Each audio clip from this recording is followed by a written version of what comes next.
네, 오늘은 이 감사로 드리는 화목제물이라는 제목으로 말씀을 전하겠습니다. 추수감사절 했을 때 우리는 감사할 조건이 많고 건강하고 행복하기 때문에 감사한다고 생각하면 큰 오산입니다. 여러분, 추수감사절의 첫 유래부터서요, 감사할 조건이기 때문에 감사한 게 아니었어요. 왜 그런 줄 아세요? 1620년대에는 정말 영국 왕들에 의해서, 3명의 왕에 의해서 참혹하게 핍박을 많이 당하던 시대였어요. 그래서 신앙의 자유를 찾아서 영국의 청교도들이 1920년대 초반부터서 이제 신대륙으로 옮겨가기 시작을 했죠. 그 중에서 이제 1920년 9월 달일 거예요. 아마 9월에 메이플라워를 타고 이제 102명의 청교도들이 이제 떠나오게 됩니다. 그런데 북서풍이 부니까요, 도착을 했는데 동부 해안은 항상 북서풍이 부는 거예요. 그걸 몰랐던 거예요. 그러니까 원래 버지니아 이게 따뜻한 지역으로 가려고 그랬는데 매사추세츠 쪽이 추운데 도착을 한 거예요. 근데 11월 달에 도착을 했으니 그 매서운 추위에 얼마나 고통스럽겠어요. 집도 없죠, 먹을 것도 없죠. 그 102명들이 정말 힘들게 도착했지만 전부 다 병든 상태였고요. 얼마나 힘들었겠어요. 63일 동안 5,440km를 배를 타고 왔어요. 그 열악한 환경에서. 그러니 얼마나 지친 상태이겠어요. 그런데 하필이면 도착한 날이 토요일이었어요. 토요일인데 만약에 내리면 이게 뭐 여러 가지 세팅하느라고 주일 예배 준비를 못 하잖아요. 63일을 배를 타고 왔으면 하루라도 빨리 내리고 싶지 않겠어요? 근데 내리지를 않고 주일을 지키기 위해서 주일날까지 거기 머물렀어요. 배. 이건 보통 일이 아니에요. 여러분 같은 이 상상해가요. 막 빨리 내리자라고 난리하지 않겠어요? 그런데 주일을 온전한 예배로 드리기 위해서 배에서 하루를 더 기다린 거예요. 거기서 예배하고 찬양하고 기도하고 그랬던 거죠. 그리고 내려왔는데 뭐 아무 집도 없죠, 보호막도 없죠, 먹을 것도 없죠. 결국은 얼마나 고통스러운 세월을 보냐면 그 겨울을 지나는 2, 3개월 동안에 102명 중에서 상상을 해보세요. 52명이 죽었어요. 절반이 넘게 죽었어요. 하루에 2, 3명씩 죽어나가는데 얼마나 참혹한 상태입니까? 그런데 대부분 살아남은 50명 중에서 7명 빼고는 전부 다 환자였어요. 다 누워갖고 낑낑거리고 있는 거예요. 7명이 그 나머지를 다 돌보면서 농사 짓고 이렇게 했는데 추수를 했는데 너무 풍성한 거예요. 너무나 감사해서 죽지 않고 그 항해 중에 또 도착해서 살아남은 남은 자들이 하나님의 구원하신 은혜 너무 감사하고 신앙의 자유를 주신 것 감사하고 이곳에 이제 마음껏 하나님을 예배할 수 있는 자유를 주신 것 감사하고 또 굶어 죽지 않도록 은혜를 주신 것 감사하고 그래서 가까운 데 있는 인디안 추장이라는 그 마을 사람들을 초청했더니 또 그분들이 또 그냥 온 게 아니라 칠면조와 호박을 갖고 온 거예요. 좀 호박이 있습니다만 칠면조는 못 갖다 놨어요. 그래서 이제 추수감사절이 되면은 그 미국 사람들이 그 선조들의 믿음을 생각하면서 그 11월 셋째 주 목요일을 이제 추수감사주일 예배를 하나님께 드립니다. 그런데 그 예배는 1863년에 아브라함 링컨이 추수감사주일을 선포하면서 시작이 된 거예요. 공식적으로는. 근데 그때가 언제냐? 남북 전쟁 중이었어요. 전쟁 중에 수많은 사람들이 죽어가고 있는 상황에서 하나님께 감사 날로 추수감사절을 선포한 거예요. 여러분, 지금 이 시대가 우리가 코로나19에 사업도 어렵고 몸도 아프고 가까운 이웃들이 또 친척들이 가족들이 죽어가고 이 어려운 모든 힘든 상황인데 어떻게 추수감사절 감사할 제목이 있느냐 하는데 천만의 말씀입니다. 우리는 모든 것이 완전하기 때문에 감사하는 게 아니에요. 이미 나의 영혼을 구원하셔서 영생의 복을 누리게 하신 것, 이 땅의 잠깐의 삶과 영원한 삶을 비교한다면 이 육신이 벗고 나서 영의 몸을 입을 때 그 영원한 하나님의 자녀가 된 기쁨을 생각한다면 우리는 어떤 상황에도 감사할 수 있는 거예요. 여러분, 이 구원의 은혜에 대한 감사, 이 추수감사절은 사실은 훨씬 더 오래전으로 거슬러 올라갑니다. 왜 감사가 예배와 연결이 되느냐? 여러분, 전 인류가 멸망당하는 노아의 홍수 때 구원받은 노아 가족이 방주에서 천 내리자마자 한 일이 뭐였어요? 뭐였죠? 감사의 화목 제사를 드린 거예요. 그것도 아주 깨끗한 짐승, 겨우 7쌍이 있는데 그 중에 한 쌍으로 하나님 앞에 예물을 드린 거예요. 씨가 돼야 될 가장 중요한 것을 하나님께 드린 거죠. 그러니까 대홍수의 참화 속에서 나왔을 때 뭐가 있겠어요? 뭐 먹을 게 있겠어요? 뭐가 있겠어요? 그런데 하나님께 감사의 제사를, 구원받은 것에 대한 감사의 제사를 드린 것이 바로 노아의 제사였어요. 그러니까 여러분이 지금 이렇게 예배 드리는 거는 뭐 내가 원하는 것이 다 이루어졌기 때문에 감사해서 예배 드리는 게 아니에요. 근본적으로는 멸망당할 죄인들, 사탄의 포로가 된 우리를 구원하신 것에 대한 감격의 예배이죠. 그것이 바로 감사도 드리는 예배입니다. 여러분, 다윗이 나중에 백성들을 계수하다가 7만 명이 죽는 대재앙을 겪었을 때 그 재앙을 멈추게 하는 게 뭐였어요? 오르난의 타작 마당에서 하나님 앞에 화목제물, 번제와 화목제물을 드림으로써, 감사 예배를 드림으로써 완전히 재앙이 종식이 됩니다. 결국은 우리는 이 예배의 근본적인 이유는 감사에 있고, 그 감사의 이유는 뭐예요? 멸망에서 우리를 구원하신 것에 대한 감사라는 겁니다. 그래서 사도 바울이 로마서에서 보면요, 로마서 1장부터 그 11장까지 구원의 원리와 도리에 대해서 장황하게 설명을 합니다. 그리고서 12장 1절 2절에 뭐라 그래요? 그러므로 내가 하나님의 모든 자비하심으로 너희를 구원하노니 너희 몸을 하나님이 기뻐하시는 거룩한 산 제사로 드리라, 그렇게 이야기하죠. 로마서 12장 1절에 있는 말씀입니다. 그러니까 결국은 우리가 구원받은 것에 대해서 감사하니까 뭐를 해야 돼요? 하나님께 영적인 예배를 드리는 거다. 이 감사가 바로 예배라는 겁니다. 여러분, 우리는 아직도 우리가 원하는 상태에 이르지 못했고 간신히 숨통이 트이는 정도로 코로나19 정황을 맞고 있습니다. 그래도 우리는 충분히 감사할 수 있습니다. 이미 구원받은 그 은혜가 너무나 크기 때문에 그렇죠. 그래서 오늘 이스라엘 백성들이 드렸던 그 감사 예배의 아주 전형적인 모습이 이제 화목제물입니다. 화목제. 이 화목제라는 것은 사실은 그걸 다른 표현으로 하면 감사제입니다. 감사제. 이 화목제의 뜻은 너무 깊은 의미가 있습니다. 감사의 제사를 드린 거죠. 그래서 우리가 지금 추수감사절에 하나님께 감사드리는 삶의 아주 중요한 원리들이 이 예배 속에, 화목 제물을 드리는 모습 속에 나와 있기 때문에 우리가 평생에 구원받은 은혜를 어떻게 감사하면서 하나님을 예배하는 생활을 할 수 있는가, 그 원형을 오늘 본문에서 찾아보려고 합니다.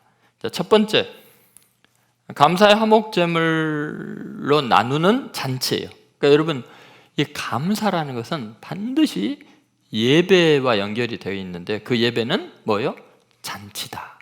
기쁨을 함께 나누는 것이 예배다. 그 11절부터 14절에 나와 있습니다. 자, 한번 같이 읽을 때 지금 계속해서 뭐가 나와 있는지, 어떤 것에 초점을 맞추는지 한번 생각해 보시기 바랍니다. 같이 읽겠습니다. 여호와께 드릴 화목 제물의 규례는 이러하니라. 만일 그것을 감사함으로 드리려면 기름 섞은 무교병과 기름 바른 무교전병과 고운 가루에 기름 섞어 구운 과자를 그 감사 제물과 함께 드리고, 또 유교병을 화목제의 감사 제물과 함께 그 예물로 드리되 그 전체 예물 중에서 하나씩 여호와께 거제로 드리고 그것을 화목제에 피를 뿌린 제사장들에게로 돌릴지니라. 아멘. 여러분, 이 화목제가 뭐라고 했어요? 감사제라 그랬죠. 여러분, 감사는 반드시 표현을 해야 되는 거예요. 하나님과 나의 관계가 회복이 된 거, 나를 구원하신 것에 대한 표현을 해야 되는데, 그것이 바로 예배로 드려지고 감사의 제물로, 화목 제물로 이제 드려지게 된 겁니다. 그런데 이 감사제는 그냥 태워서 없애버리는 게 아니고 기름만, 그러니까 소, 양, 염소로 이 화목제를 드리는데 이 기름 부분만 하나님께 올려드립니다. 태워서. 그것은 힘을 상징하고 거룩을 상징하기 때문에 기름은 하나님께 태워드려요. 사실은 이것이 우리 인간을 위한 거죠. 하나님께 드린 것이. 왜? 기름 먹었다는 우리 전부 다 큰일 나죠. 그러니까 하나님께서 우리 인간에게 해로운 건 하나님이 다 가져가시겠다는 거예요. 그리고 다 하나님께 태워서 드리고, 살 고기들은 제사장에게 드리고 제사장이 그것을 백성들과 함께 나눠 먹는 거예요. 그런데 화목 제물을 드리는데 소, 양, 염소를 드리는데 곁들여서 드리는 게 나와요. 그게 무교병, 기름으로 아주 맛있게 만든 무교병을 드리라고 그러고요. 또 유교병도 드릴 수 있게, 보통 제사에는 누룩이 들어간 것을 못 드리게 되는데 화목제는 유교병도 드릴 수 있게 한 거예요. 왜 그러냐? 그 화목제는 잔치이기 때문에. 잔치. 내가 하나님께 너무 감사하면 하나님께 완전히 드리고, 하나님께 드린 그것을 제사장은 백성들과 함께 다 나눠 먹는 거예요. 이것이 바로 예배라는 거예요. 예배. 그래서 이 감사의 아주 중요한 의미는 나눔에 있고 공동체 축제 가운데 있습니다. 진짜 감사하는 사람이 있으면 그 공동체는요 축제가 됩니다. 맞습니까? 정말 감사가 넘치는 사람 몇 명만 되면 그 공동체는 늘 잔치하게 되어 있습니다. 자, 로마서 5장 5절부터 10절에 화목 제물이 예수 그리스도의 사건과 어떻게 연결되나가 나와 있는데요. 로마서 5장 5절에 보면 이런 말씀이 먼저 있습니다. 자, 같이 읽겠습니다. 소망이 우리를 부끄럽게 하지 아니함은 우리에게 주신 성령으로 말미암아 하나님의 사랑이 우리 마음에 부은 바 됨인지. 하나님의 사랑이 우리 마음에 원통 부어졌어요. 그러니까 어떤 일이 일어나요? 10절, 로마서 5장 10절에 결론적으로 이렇게 나옵니다. 곧 우리가 원수 되었을 때 그의 아들의 죽으심으로 말미암아 하나님과 화목하게 되었은즉 화목하게 된 자로서는 더욱 그의 살아나심으로 말미암아 구원을 받을 것이니라. 자, 하나님과 관계가 어떻게 됐어요? 화목하게 되었다는 거예요. 하나님의 사랑이 우리 마음에 부어지고 그 아들 예수님이 대신 소나 양이나 염소가 당할 일, 화목 제물로 죽임을 당하고 그 살을 백성들이 다 나눠 먹고 피는 제사장이 뿌리는 것 되죠. 그렇기 때문에 오늘 본문에도 명확하게 피를 뿌린 제사장이 그 모든 음식을 취하고 그것을 다시 이제 백성에게 나눠주게 되어 있습니다. 여러분, 고린도후서 5장 17절 18절에 보면 우리가 하나님과의 관계 속에서 정말 화목하게 되었을 때 전혀 새로운 직분을 받은 것에 대해 나와 있습니다. 자, 같이 읽겠습니다. 그런즉 누구든지 그리스도 안에 있으면 새로운 피조물이라. 이전 것은 지나갔으니 보라 새 것이 되었도다. 모든 것이 하나님께로서 났으며 그가 그리스도로 말미암아 우리를 자기와 화목하게 하시고 또 우리에게 화목하게 하는 직분을 주셨으니. 여러분, 우리는 예수 그리스도로 말미암아 새로운 피조물이 되었잖아요. 그분이 나를 위해 죽으시고 내 죄를 사함받고 구원받았으면 새로운 피조물인데, 새로운 피조물은 하나님과 우리가 화목하게 된 존재들이에요. 하나님과 관계가 회복된 존재예요. 그런 사람들은 뭐 한다고요? 화목하게 하는 직분을 주신 거예요. 그럼 어떻게 화목하게 해요? 같이 밥 먹으면 화목해집니다. 여러분, 한번 생각해 보세요. 우리가 예수 그리스도의 살과 피를 먹고 마시고 우리가 영생을 얻고 하나님과 관계가 회복이 되면 우리는 자동으로 화목하게 하는 직분을 감당할 수밖에 없어요. 왜냐하면 감사가 넘치니까. 그래서 반드시 성도들은 받은 구속하는 은혜를 대해서 나누게 됐어요. 초대교회 보니까 어때요? 그 구원받은 은혜의 감격에서 바나바 같은 사람은 전 재산을 다 나누죠. 수많은 사람들이 자기 소유를 다 가지고 와서 나눠주죠. 그렇게 화목하게 하는 일들이 일어나는 거예요. 그런데 이제 고린도 교회 같은 경우에요, 타락할 대로 타락해가지고요, 구원은 받아놓고 자신들 잘난 척을 하느니라고 이제 성전에 모여가지고 음식을 먹을 때 지만 먹어요. 지가 싸운 거. 딴 사람 못 먹게. 이게 성찬인데. 그리고 부자들만 초청해서 부자끼리만 먹고 가난한 사람들은 다 굶고 있고. 그러니까 그것이 죄를 먹고 마시는 거라고 성경은 이야기해요. 화목하게 해야 되는데 더 분열을 일으키고 있잖아요. 그러니까 화목하게 하는 직책은 뭐냐?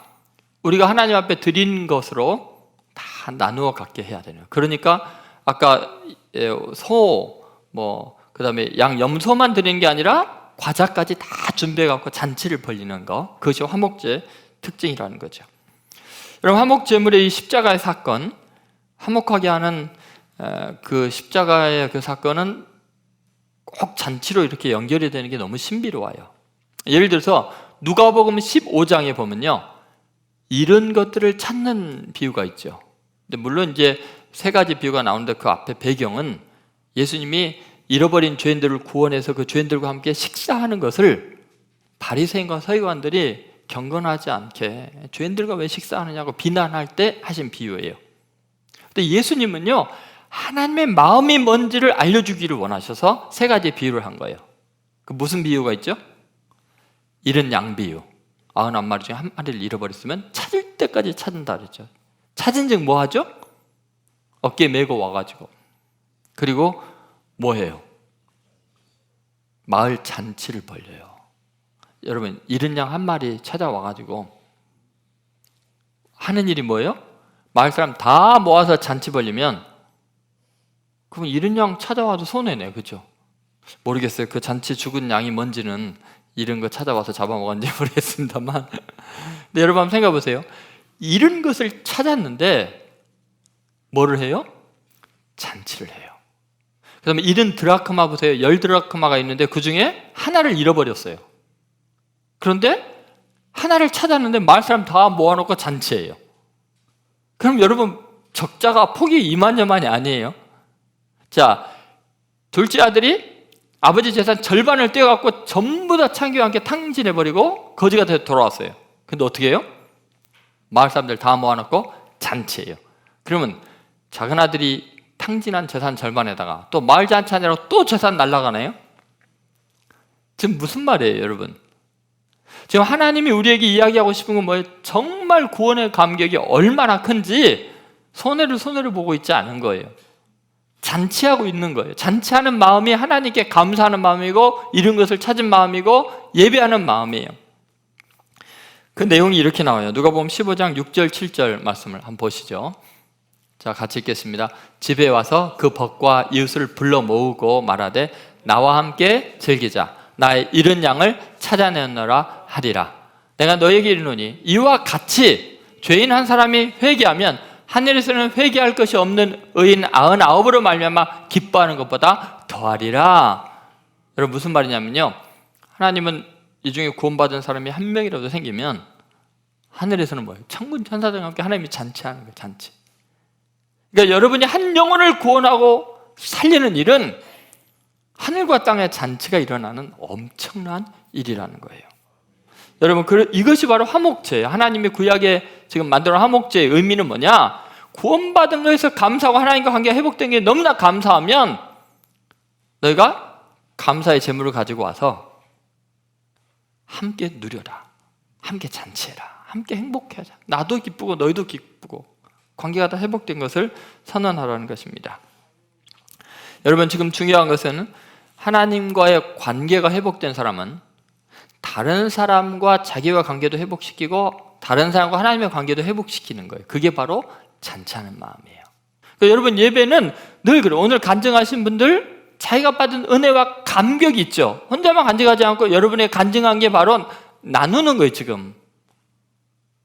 그러면 여러분들도 함께 은혜를 받죠. 하나님과 관계를 다시 생각하게 되죠.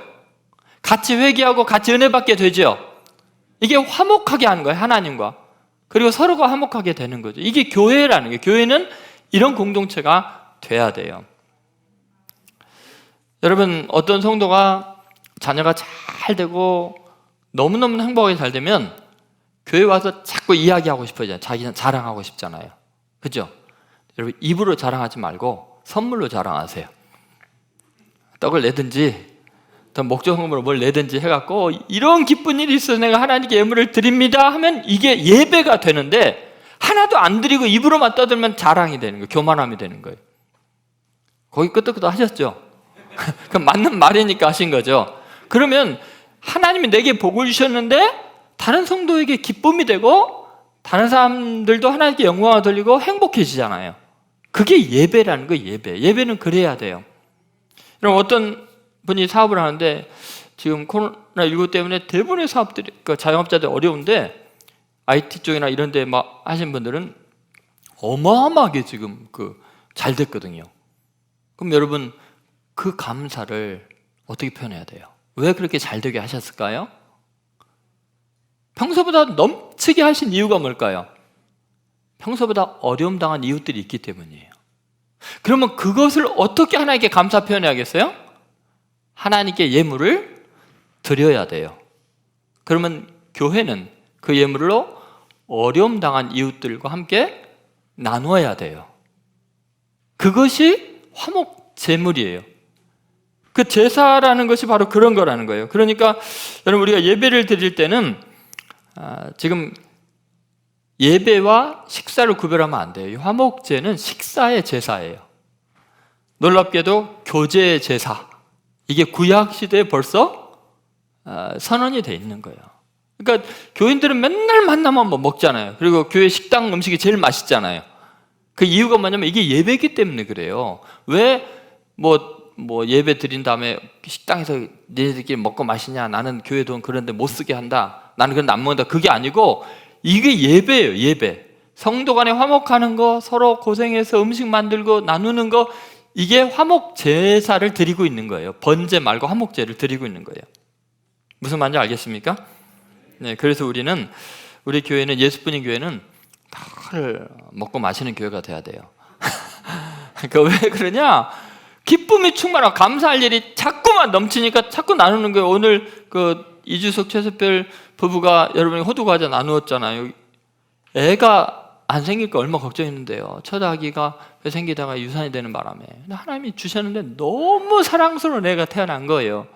얼마나 감사하겠어요. 그러니까 생일을 맞이해서 또 여러분에게 이 감사의 제물로 드리는 거죠. 우리는 이 기쁨을 누리면서 그들에게 준 복을 우리 자녀에게도 주십시오, 나에게도 주십시오. 여러분, 그러면서 하나님께 함께 예배를 드리는 겁니다. 여러분, 어떤 사업하시는 분이 그렇게 만약에 잘 됐다면 절대로 혼자 기뻐하고 감사한다고 감사가 아니에요. 그 예배가 되려면 어떻게 해야 되냐? 우리 교회 어려운 정말 학비를 못 마련한 학생들이 몇 명 있나, 예를 들면, 또는 우리 교회 뭐가 부족한 것이 있어서 하나님께 예배하는데 부족한 게 뭐가 있나 생각해서 정말 그것을 위해서 내가 이런 복을 받았는데 하나님께 올려드립니다 하고 함께 나누는 것이 그게 진짜 예배라는 거예요. 그게 감사라는 거예요. 여러분, 꼭 그렇게 감사가 넘치는 성도들 되시기를 주의 이름으로 축복합니다. 그 다음에 이제 두 번째, 세 번째를 하면 여러분이 감사가 이제 원망으로 바뀔 것 같아요. 그래서 두 번째, 세 번째는 다음 주에 이어서 굉장히 중요한 감사의 의미가 있습니다. 그래서 이 화목 제물이 얼마나 깊이 있는지 우리가 감사드릴 때 진정한 감사가 되는 거. 근데 잘못하면 이제 이 감사가 저주가 되고 재앙이 될 수가 있어요. 이제 잘못 드리면. 그래서 이제 그 의미를 우리가 생각해 보면 너무나 실제적이고 현실적인 이야기라 우리가 깜짝깜짝 놀라게 됩니다. 구약의 제사 속에 이런 원리가 있다는 것이 이제 놀라운 일로 새롭게 깨닫는 은혜가 있을 줄 믿습니다.